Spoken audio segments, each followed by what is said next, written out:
Hello friends, welcome to another practice question of probability. This is the 25th question in the series. I will strongly urge you to go back and watch the previous 24 questions as well.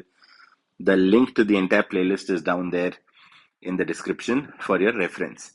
अब ये जो question है ये पूछा गया था CBSE exams of 2015 में. Let's start solving this one. क्योंकि इस क्वेश्चन के 4 छोटे छोटे पार्ट्स हैं, आई एम अज्यूमिंग कि ये 3 मार्क या 4 मार्क के लिए आया होगा ये क्वेश्चन एग्जाम में. बट बहुत ही ईजी क्वेश्चन है.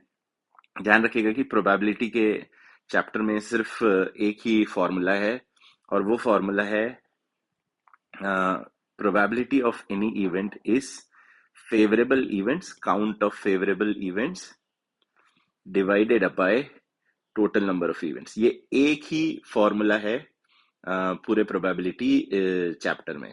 दूसरा कोई फॉर्मूला ही नहीं है. Total events. ठीक है. अब क्वेश्चन पूछ रहा है कि a card is drawn at random from a well shuffled deck of playing cards. Find the probability that the card drawn is a card of spade और एन एस. अब देखिए कि हमारे पास स्पेड के कितने कार्ड होते हैं. हमारे पास स्पेड के कार्ड होते हैं 13. हमारे पास एस कितने होते हैं. एस होते हैं हमारे 4. लेकिन इस स्पेड के 13 और इस एस के 4 में हम एक ऐसा कार्ड है जो स्पेड भी होता है और एस भी होता है, जिसको हम अभी यहाँ पर डबल काउंट कर रहे हैं. तो इस डबल काउंट वाले कार्ड को हम हटा देंगे. तो हमारे जो फेवरेबल इवेंट्स हुए, हमारे फेवरेबल इवेंट्स हुए 13 प्लस 4 माइनस 1 विच इज 16.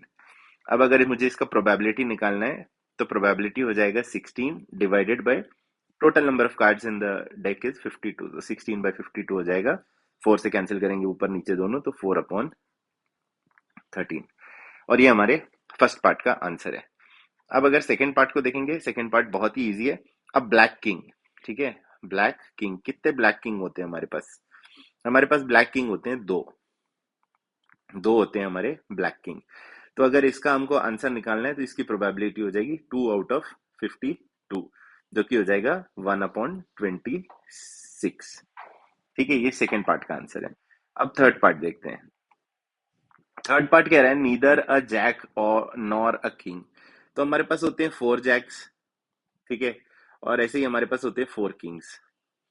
तो बेसिकली हमको ये जैक और किंग नहीं चाहिए. ये जैक और किंग हमारे फेवरेबल इवेंट नहीं है. तो ये 4 प्लस 4 जो 8 हमारे कार्ड है, अगर इसको मैं डेक में से हटा दूं तो 52 माइनस 8 होते हैं 44. ये हमारे फेवरेबल इवेंट्स है. तो इसकी प्रोबेबिलिटी की आंसर हो जाएगी, मैं इसे P1, इसे P2 और इसे P3 कह देता हूं. तो P3 हो जाएगा हमारा 44 upon 52 which is equal to 11 upon 13. ये हमारे थर्ड पार्ट का आंसर. और हमारे फोर्थ पार्ट का आंसर देखते हैं. ईदर अ किंग और अ क्वीन. ये भी बहुत आसान है. हमारे पास 4 किंग्स होते हैं और हमारे पास 4 क्वींस होती हैं. ये हमारे फेवरेबल इवेंट्स है. तो टोटल फेवरेबल इवेंट्स हो गए 8. तो ये जो P4 है, P4 का प्रोबेबिलिटी हो जाएगा 8 आउट ऑफ 52. अगेन ऊपर नीचे दोनों 4 से डिवाइड करेंगे तो ये हो जाएगा 42/13. ये हमारे फोर्थ पार्ट का आंसर है. बहुत ही इजी क्वेश्चन है. एक ही फॉर्मूला यूज हुआ है, ये वाला favourable events upon total events. पूरे प्रोबेबिलिटी चैप्टर में यही एक फॉर्मूला है जो क्लास 10 में यूज होता है और ये चारों पार्ट का आंसर है. I hope you found the solution useful. Please do like, share, comment, and subscribe. In case you want me to solve any other questions for you, do put down your queries in the comments below. Till then, keep working hard, keep practicing hard. Cheers and God bless.